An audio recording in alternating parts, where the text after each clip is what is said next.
Hey everyone, welcome back to Global Blue Nosers, the podcast about everyday people around the world whose lives have been shaped by the province of Nova Scotia. Global Blue Nosers is brought to you by Halifax Stanfield, Atlantic Canada's airport hub, working to accelerate the growth of our communities by connecting people and goods to the world. Today we're packing our bags and heading west to Calgary, and that's a sentence that has been said by many, many Nova Scotians over the years, including myself. We're going west to meet a very proud Nova Scotian, Cassie Naas, who I had the pleasure of meeting in person back in July during our Blue Noser meetup during the Calgary Stampede. Now, Cassie may not eat seafood, but she's as Nova Scotian as a live lobster cam. A lifelong communicator and proud East Coaster, Cassie is also a dragon boater, gym devotee, weekend bicycle warrior, and a loving auntie. Her dad once arrested Ricky on Trailer Park Boys, which is a true story, and she grew up dodging jellyfish in the head of St. Margaret's Bay. Although these days she's in Calgary, she will always call Nova Scotia home. So during our chat, Cassie introduces me to a term, glimmer. As she describes it, a glimmer is like the opposite of a trigger. It's something that immediately sparks a sense of joy in your life. And she builds her 24 hours in Nova Scotia around her glimmers. Now, I absolutely love the concept, and I've been trying to use it in my own life a little bit more. Ever since I chatted with her, it's been stuck in my head. So after you listen to our chat, let me know what your Nova Scotia glimmers are. What are those East Coast experiences, places, foods, smells, or anything else that immediately spark joy in your life? If you're listening on Spotify, you can leave a comment right here in the episode. And if not, find us on social media and send us a message. I'm really excited to hear what you pick.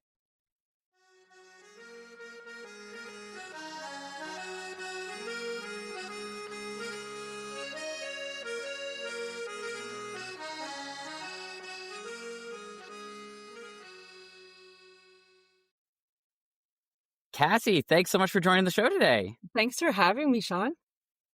It wasn't that long ago that we actually got to see each other in person, which is actually pretty odd for me. Normally, I'm talking to people I've never met, but I was just in Calgary and we got to talk a little bit there. So it's nice to see you again. Yeah, it's been, a month maybe? Yeah, it's very nice to see you again.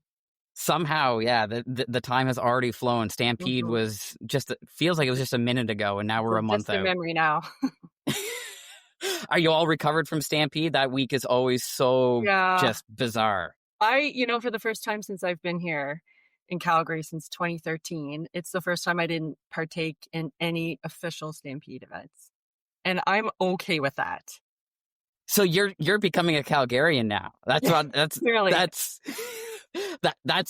my memory of living in Calgary is like the true Calgarians, whether, born there or had been living there a while, either got out of town or disconnected during Stampede week. I disconnected. Well, thanks for coming out to the Global Blue Nosers event. I'm glad you made time for that. Yes, that was my Stampede event. I put the cowboy hat and boots on and off I went, and it was perfect. So thanks for hosting. It was so great to be back in town. Nothing like seeing a bunch of Blue Nosers wearing cowboy hats. It's always an interesting thing. But yeah, no, it was amazing. I felt like I was in Nova Scotia, except for the mountains. There were so many of us. Yeah, it was great.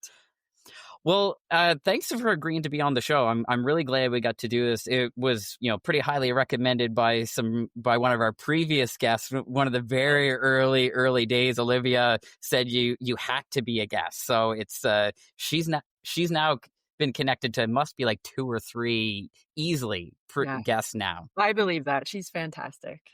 She's awesome. She's like one of my favorite people in London. She's the best. But I mean, so we clearly there's lots of connections. That's classic Nova Scotia. But to start off, before we get into it, I'd love for you to tell everyone a little bit about yourself, your connection to Nova Scotia, and how you ended up in Calgary. Okay, happy to. So a big secret, I actually don't have a Nova Scotia birth certificate.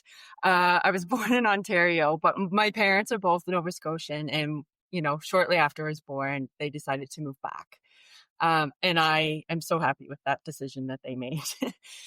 So I was raised in Nova Scotia. Actually, head of St. Margaret's Bay is what I still consider to be home. I may not live there, but it's never going to be it's always going to be home. And my parents, my mom and stepdad still live out that way. So I'm very fortunate I get to visit it every time I go.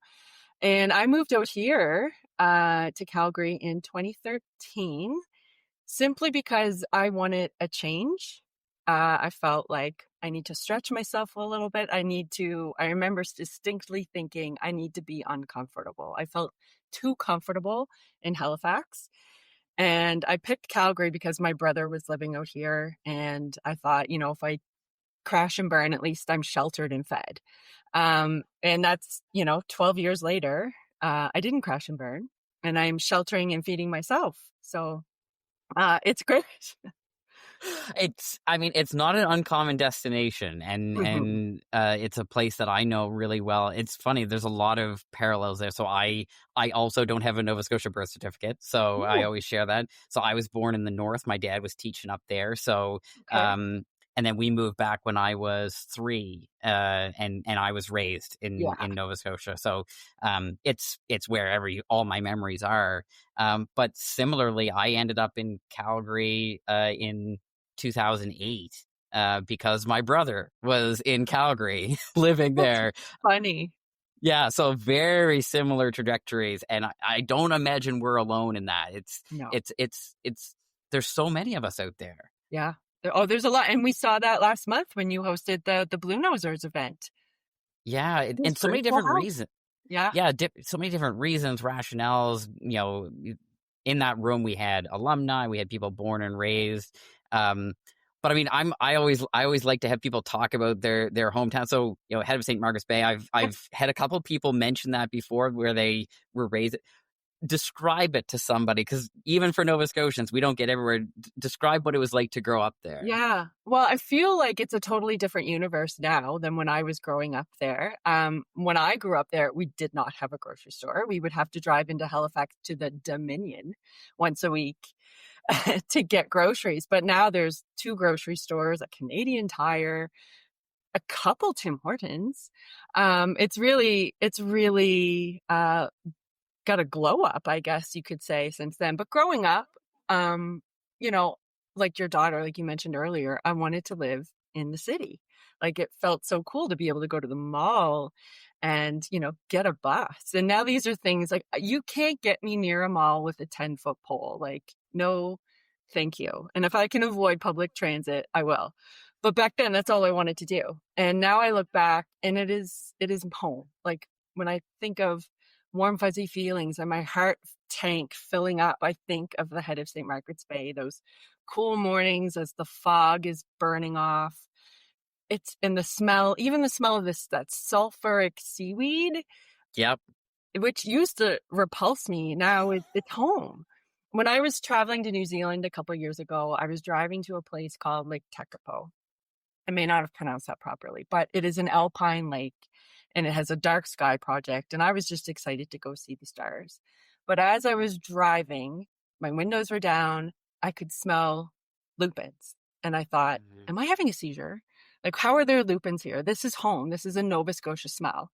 And as I came over the crest of a hill, it was lupins for days. And Wow. I know. And I was like, I feel like I'm home. Just the smell was so distinct and the sight, it was, yeah, it's funny how those memories will trigger something, even when you're in the other hemisphere. It's, you know what? I don't think it's been mentioned on the show before, so I'm so glad you mentioned it. The lupins are everywhere when you drive around. It's like every Mhm. ditch is full of lupins. And again, never thought about it when I was living here Right. growing up. They Nope. were just, I mean, they were like a weed to me. They They are were a just weed. like, and now one of the first things I planted when we moved home was Lupin. lupins. Well, I have seeds here. I've never successfully planted them, but I bought a bunch of seeds because Yep. you never know. I can't grow them well in my backyard, but the ditches are still putting them out like crazy. I mean, and you're so right to that area. I mean, all of Nova Scotia, but that area in particular, if you're kind of in those circles, leaving those concentric circles, leaving Halifax, Yeah. that has changed so much. I know you Yeah. said your mom still lives out that way. Like, She does. how does she, like, how would she describe it? How does she feel about it? Because like the growth hasn't been like, Oh. there's been the gradual, but then there's been like the spikes over Yeah. the last few years. Yeah. Mom and Bill, my stepdad, they're retired. They never leave the bay and they have no desire to. And I mean, their driveway has got to be 400 feet straight down. And it is the bane of their existence in the winter because you got to salt it and clear it and then, prepare for the ice, right? And they have a very good routine.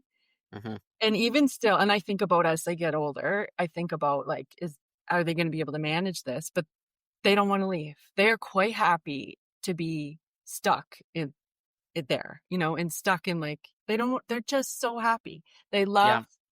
love opening their windows. They love the smell of the ocean. They love looking out over the bay. They've got a beautiful view where they are. They're actually in Bootleers Point, but they look over St. Margaret's Bay. Oh, okay. Yeah, I know that well. Yeah, and whenever I go home, I mean, that wasn't the house I grew up in, but that is home. And Mm-hmm. I can't think of a more cozier, friendlier, quaint, beautiful place to be Yeah. than on their deck in the morning drinking coffee, looking over the bay. Yeah, it's so much about those little things like the sights and the smells and the Yeah. sounds, like all the I now when I always say this, when I used to be living away, I could smell the ocean when I got off the plane at Yeah. Stanfield. Yes. And now it's harder because like you kind of get desensitized. It's like everything smells like ocean. But it's like I remember then, like before they even opened the door, in my brain it was like, I'm gonna smell the ocean. And once they'd opened the door to the plane, I Yeah. felt like it rushed in. It's the best. Um it's yeah, we're so, sensitive to that. It's such a huge part of it. And they sound so lucky to be living where they are. They're very lucky and they don't take it for granted. They're very happy. They That's lived in awesome. Dartmouth for a little bit before that. And now you can't get them out of there. Like, no. Yeah. I mean, Dartmouth is another place that has done the glow up. Yes. I can't get over that. That's been mentioned a lot on the show. It's like I never went to Dartmouth as a kid, and now it's like Yeah. it's the cool place in HRM to go It's super to cool. Dartmouth.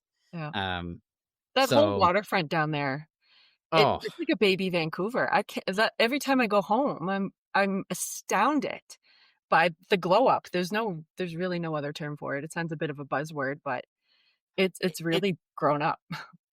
honestly, it's probably the only right way to describe it. If you've seen that growth over Yeah. time, like we get older and we saw it in like 80s, 90s, and things like that, and what it was to like the Halifax waterfront or Dartmouth or whatever, and even places like Lunenburg, and you see it now, like it's not like a little change; it's a No, huge change. very noticeable. And I love it. Yeah. It's got such a great, vibrant energy to it. Oh, it's great. And the Mhm. restaurants are amazing. That's one of Mhm. my favorite things since I come home is like I never can eat enough food in Yeah, Halifax down I at the know. waterfront. It's amazing. Which you can't see it because we're doing audio, but you're repping the Shore Club on your hat, which is like an institution. So similar thing. It's like Yeah. some things change, but some things don't. No. So you still got the Shore Club. Yes. All right. Well, so that gives a little bit of a foundation here to you and your roots and everything like that. And now I want to ask you that very, very difficult question. And I know when I asked you to be on the show, you said, all right, I got to give some thought to this. If I could give you a hypothetical 24 hours, you're in Yes. and you're out right on the minute for 24 hours. I want to hear, how would you spend those 24 hours? What would you do?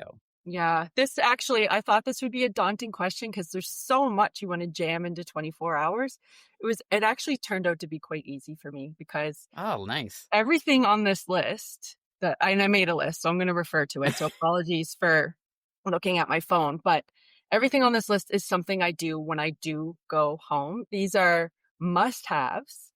I normally would never jam them into 24 hours. So this is going to be a fast and furious trip.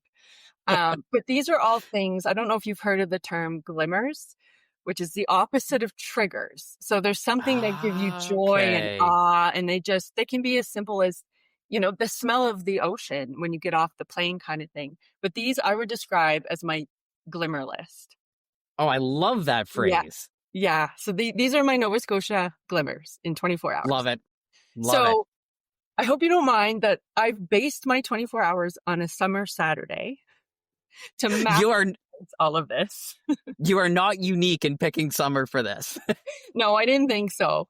I mean, no, yeah, we won't talk about the winters. We don't want to. We're in August. We don't have to go there. So I arrive early in the morning, and I came by plane. So I get in the airport.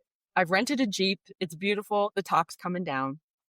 And I drive straight to Java Blend on North Street in Halifax. And my first cup of coffee of the day comes from there. And then I go and I meet my dad and my stepmom along the waterfront. And we are just walking that 2K boardwalk. And we're taking it in. And we go, of course, to the Seaport Farmers Market for breakfast. Maybe it's a crepe. Maybe it's a waffle. Maybe it's some other great, delicious baked good from one of the vendors there. And then, of course, I head straight up to Citadel Hill because I need to see, I mean, the fact that we have a very, as we just said, glowing up city with a working historic fortress at the top of it is so unique. So Yeah. I need to go there every time. And hopefully I'm lucky enough to catch the gun going off, because even though I know it happens, it still scares the bejesus out of me. But I love it. And so spend the day just immersing in history and, trying to picture what it's like to have lived in Halifax back in 18, whatever, I don't remember the year. And then, of course, I head to Peggy's Cove. I'm a South Shore girl, as we chatted about, so we have to head south. So going to Peggy's Cove, but via Prospect, I pick up my sister along the way, and I'm just stopping in to get fresh gingerbread. I need to have a piece of gingerbread. And then from there, I continue and I go to my parents' house because I can't pass St. Margarets Bay without stopping in to see Mom. And we have a little visit there. It's very quick. And then I shoot off down to Liverpool. And yes, I know, I've gone deep here. And I'm at Crosby's Garden Center. Have you ever been? I haven't stopped, but I see it all the time when I'm down that way. Oh my gosh, I love it. Like the concrete creations that they've it's beautiful along the pathways. I've never seen anything like it. And you feel like you've gone through some portal into some magical fairy land where you see all these scenes playing out in concrete. And one of my best friends and her family live in Liverpool. So we meet up with them. We go to White Point for dinner. I have to walk along the beach. Yes, I have to dip my toes in the ocean. Beautiful dinner, lovely family. And then we shoot back up again because we're going to go to the Shore Club for the night. And anyone who I didn't get to see during this first 12 hours, I've now been in Nova Scotia, hopefully we'll meet at the Shore Club. And in this scenario, one of my favorite bands are playing. It's the Trues, who are in Hamilton now. Nice choice. Yes. Yeah. But I've loved them for quite a while. And I actually did have the privilege of seeing them at the Shore Club many years ago, 2008 maybe, when they released one of their CD release parties were at the Shore Club. So yeah, we're there for the night. And then I go to my parents. I spend the night there, get a few hours sleep before heading back to the airport. But I have to make a couple stops along the way. As I mentioned, I grew up in St. Margarets Bay. So there's this little, I guess it's an island, but people live on it called Todd's Island. And there's a little causeway. And it's right across from where I grew up. So I'll pull over and I'll get out of the car and I'll just take a moment to look at the house I grew up in, which I realize might be disturbing or creepy to the current occupants of that home. But it's a few minutes. It's just to take it in, acknowledge my childhood, acknowledge that area. And then I hop back in the car. And then now we're going to head out. We're going back to the airport, but I have to stop in at the Bike and Bean, grab a coffee, the old train station there. And then it's, on the highway off to the airport, and sadly, farewell to Nova Scotia. Today's episode is brought to you by Halifax Stanfield. You can fly nonstop between Halifax and Calgary in just 5.5 hours with WestJet. Head to halifaxstanfield.ca/nonstop to plan your trip to one of our 47 nonstop destinations. So, first of all, I gotta say, it would be the most Nova Scotia thing to do if you actually went up to the house and knocked on the door and was like, "So I grew up here," It and we would. like, "Just want to see, like, what have you done? Have you changed the wallpaper?" Oh Like, gosh. It's not that I don't think about it, and it may happen someday. it's honestly, so the house I grew up in is like an old family property, but way back, my grandfather Right. rented that house out. We had people stop who had like lived there for like 2 years as kids when it was a rental. And they're like, we just wanted to look around and see. I'm like, it is the most East Coast thing to do is Yes. just like drop in and be like, I remember this house from many decades ago. I just want to have a peek and see what you did. Yeah. I'm so curious. I would love to see what they've done. uh, and maybe someday curiosity will get the best of you. You might do it. So, and I'm glad you mentioned the bike and bean because that is a great little spot. So that's like right there on the old highway, right? If I That's remember right. correct. Yeah. Yeah. Yeah. And it's such a cool little spot. And I don't know unless you're a local, you probably don't really know that's Or there a unless cycling enthusiast. Yeah. those are really the only two groups. Like it's if someone's in Nova Scotia, that's a great spot to pop off the highway It and go down there is. because it is so good. It's so good, and they have access to the rails to trails.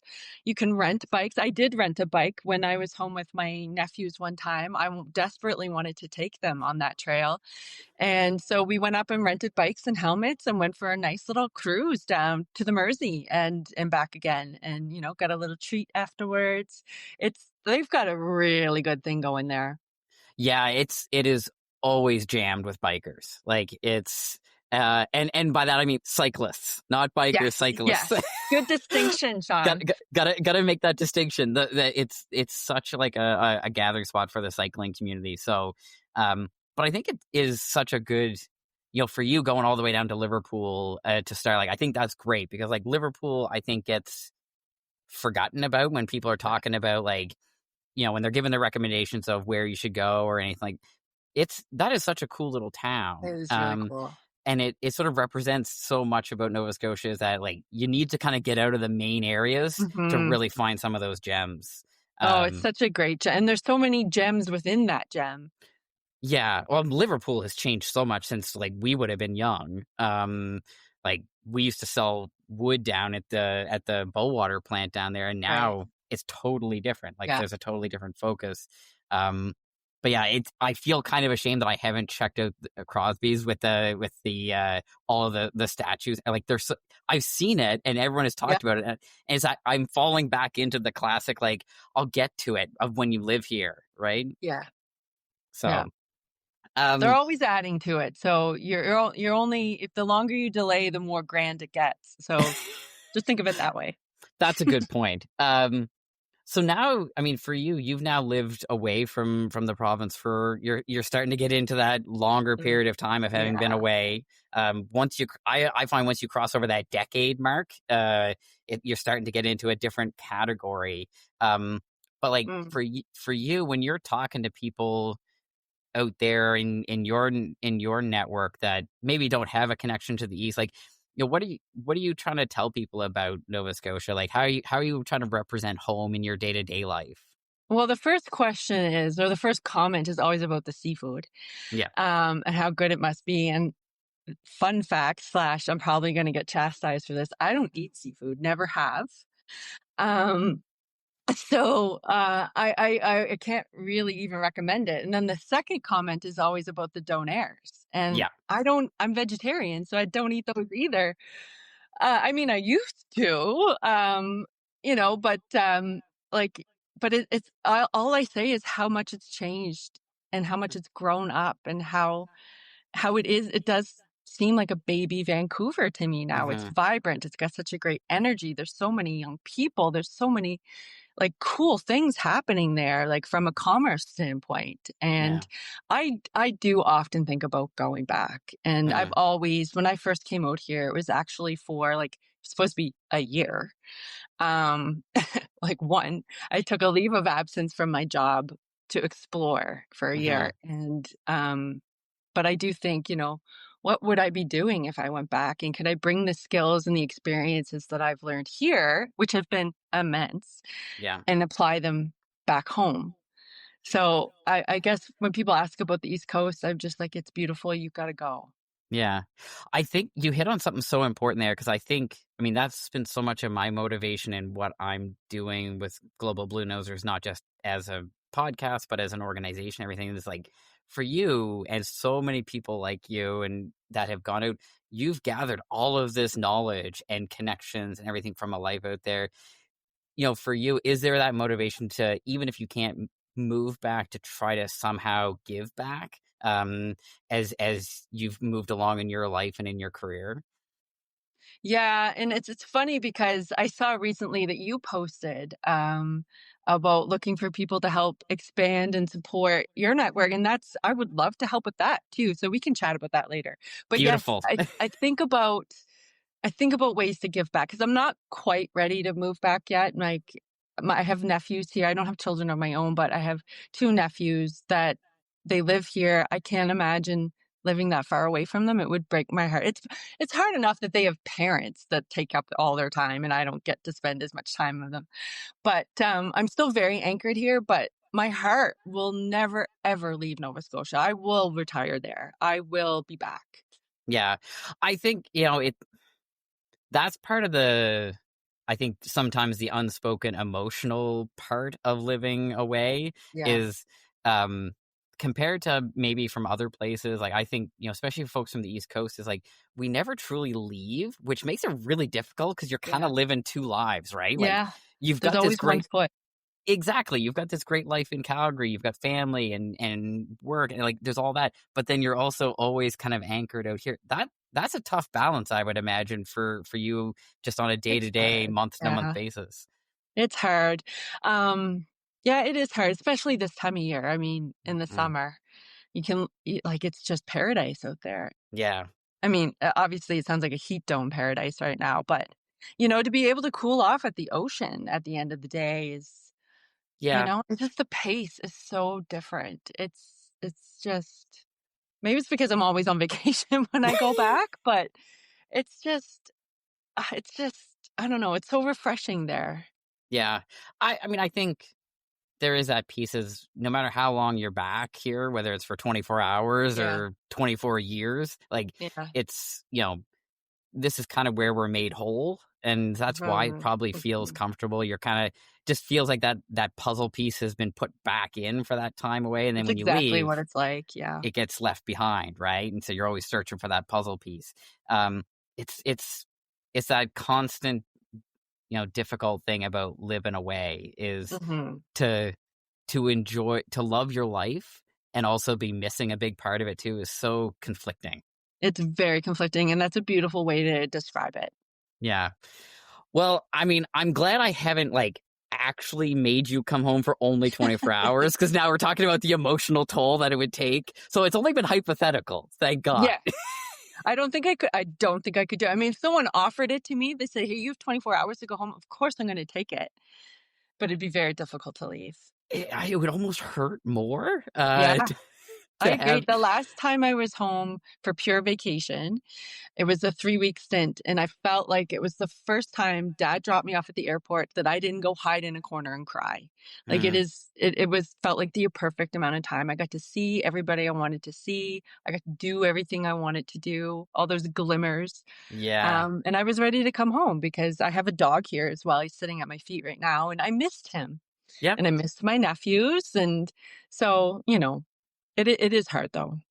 It's one of those things until I embraced it, I found the homesickness was so Mm, like overwhelming until I mhm. was like, what, it's gonna hurt both ways because like even at that point in my career, if I'd come home, then I would have kind of missed the ability. Like out west when I was living there, I was like, we could do really interesting trips and places that I couldn't have gone at home. So I also Yeah. I felt guilty for also enjoying my life there. you know, Interesting.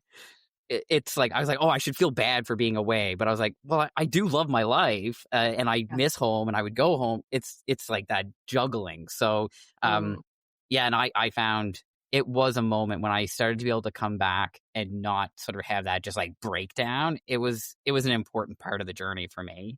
yeah. Yeah. Well, Cassie, I mean, this has been great. I loved your 24 hours. I loved the prep you put into it. I like that it wasn't too difficult. No, it I'm was way easier than I thought. I don't Yeah, think I could actually execute it, I will admit. I think yeah. actually executing it in my head, it seemed to flow well, but if I actually had to do it, I'd be pretty pressed. I If I compiled all of these 24 hours into a book and then gave it to people and said like, try to do it, guaranteed no one's doing them in 24 hours. Like, That's a very interesting concept, though. it's noodling away. Yeah. It's one of those things that could, it would be a great thing to be able to say, oh, try Cassie's Nova Scotia. And she just, Yes. you What just a go and Yeah, wouldn't totally that be fun fun? way. Because when you travel, there's nothing like experience a community or a city or what have you through the eyes of a local, someone who Yeah. can tell you where those hidden gems are that you Yeah. won't find on the Tourism Nova Scotia. No shade to them, but you Yep. won't find that on the website, right? Like everybody knows about Peggy's Cove, but do you know you should go and get the gingerbread? Not the lobster. It's Yep. the gingerbread. Oh, gingerbread's so good. The only caveat I will put for anyone listening is don't stand staring at Cassie's childhood home. That's freaky. Yeah. Yeah. She's allowed to, you're not. Perhaps we should redact the name of Todd's Island. Yeah, don't go there, people. That's weird. That would be weird. It's pretty tiny. I don't know if the residents of Todd's Island would really put up with it for very long. Yeah, so we'll leave this disclaimer in, but just everyone take that to heart, please. But get the gingerbread at Peggy's Cove and go to Liverpool and do all those 100%. things. Yeah. Yes. Cassie, it's been so fun chatting. Thanks so much for doing this. Thank you so much, Sean. This was really fun. Awesome. I love, and again, I can see it. You went full Nova Scotia and everything you wore today. It's awesome. Loved your 24 hours. And thanks for doing so much for Nova Scotia in your day-to-day life out there in Calgary. My honor. Thanks so much. Thank you. Take care. The Global Blue Nosers podcast is hosted, edited, and produced by me, Sean Meister. Our podcast is made possible thanks to the generous support of Halifax Stanfield, and episodes drop every 2 weeks on Thursdays. All the music used on the show is by Lunenburg-based band Black Matilda. If you enjoyed this episode, I would really appreciate a 5-star review to help more people find the show. And make sure you also subscribe so you never miss an episode. You can find Global Blue Nosers on Instagram, Facebook, and LinkedIn, so give us a follow. Thanks so much for listening, and I can't wait to welcome you back again soon.